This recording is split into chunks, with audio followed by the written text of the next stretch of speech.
What's up, Radar Cars Kinsman? Today we're going to be upgrading the headlights in the 2017 Jeep Cherokee. We're going to be using these LED lights from a company called Rover.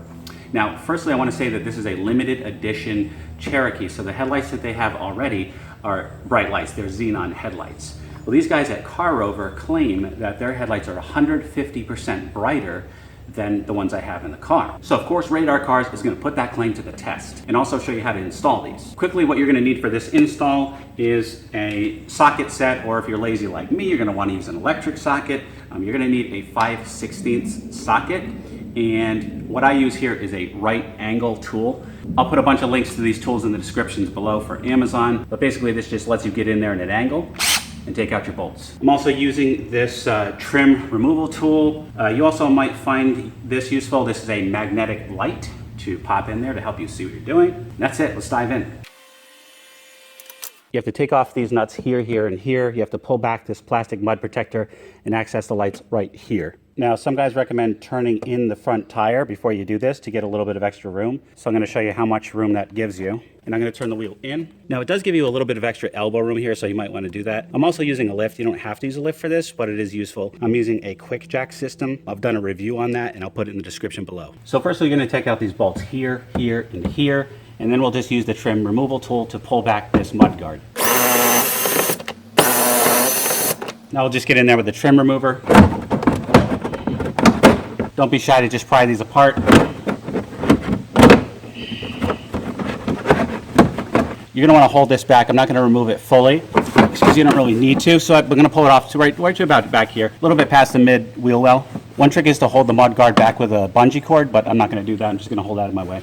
All right, see this little electric symbol here? That is going to be your cap. You're going to just turn that off counterclockwise. It just comes off with one turn. You don't have to keep turning it. Set that aside. Okay, that exposes the xenons, which we're just going to go in. And similarly, we're going to turn that counterclockwise to pull them out. One turn, pull them out, then disconnect the power wire. There's the xenons. Okay, my magnet light also comes with a hook. I'm just going to use this hook. All right, so hopefully you guys can see that. All right, get the new lights. Little warranty card and all that good stuff. Instructions. There's the LEDs. Take those out carefully. They also have some 3M tape. Really good quality feel so far. These are nice metal. You have the heat sinks there, as well as a built-in fan to remove the heat. These are the LED drives. We're going to need to use this adhesive 3M tape to connect these wherever convenient to the inside of the car. All right, putting the double-sided tape on the LED driver. All right, so after putting on the 3M tape, despite what the instructions say to put the power in last, you're going to do that first because we're actually sticking this inside the headlight housing, and it's going to be impossible to plug that power cord in if we stick this on the wall first. So plug in the power first, snap it in, and then put this. I recommend putting it on the left side of the headlight housing just because there's a small area in there that's flat that we can seat this on. Make sure you don't get any of the wires underneath the 3M tape, and make sure, of course, that your LED connection wire is sticking out and that you have enough room to close the cap. All right, now I'm holding that against the wall to make sure it sticks. They say that it lasts 10 times longer, so up to 30,000 hours. And they also use half the power that xenon lights use. But I love LEDs. They've really revolutionized artificial lighting. That should be enough. Now we're going to put in our LED.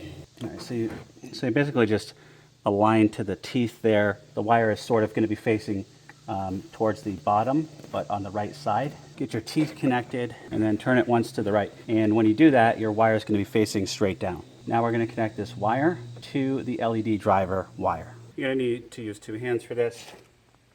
Basically just feel it, and that's connected, and then you screw on the tightening cap. Done. Give you a look at that. Let's see what that looks like there. So there's your connecting wire, and next we're just going to gently push this in, and then we're going to replace the housing cover. You'll hear it snap into place. That's it, guys. All right, we'll just reconnect this mud guard, put the bolts back in, and we'll do the other side. And tonight we'll come out here and do a before and after. I've already shined the headlights last night just to give you a before and after, and then we'll see how bright this really is. All right, let's take a look at a low beam comparison before and after. All right, so here are the stock xenons. Very bright, but kind of hazy. They're not very precise. Everything's a little bit fuzzy. All right, now these are the car Rover LEDs. You can immediately see these things are cutting like lasers. Color of like ice white. There's no haze here at all like the stock xenons. Now, if you look back at the stock xenons, you'll see that there is more brown of the garage door. And if you look over at the car Rovers, you see that there's more white on the garage door, so there's more light. So it's more precision, very precise, very clear. So the car Rovers give you like a clear view, whereas the xenons kind of flood everything with light, which is kind of fuzzy looking. Okay, for the high beams, this is back to stock xenons.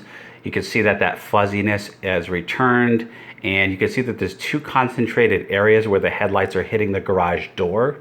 But if we switch over to the car Rovers, first of all, you see that the haze is gone. Once again, it's more laser-like.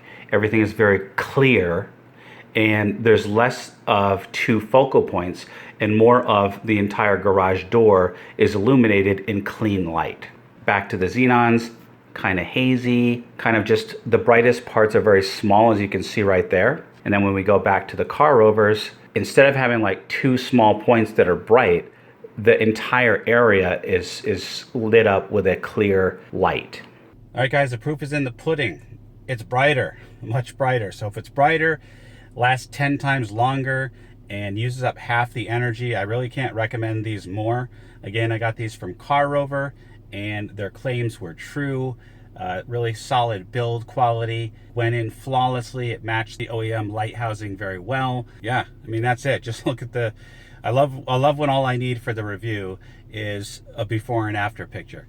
It's just awesome. So highly recommend this. It's by Car Rover. Link in the description below if you guys want to pick these up. So yeah, guys, there it is. Let me know if you have any questions. Always remember the motto, always be kinder than necessary. See you in the next one.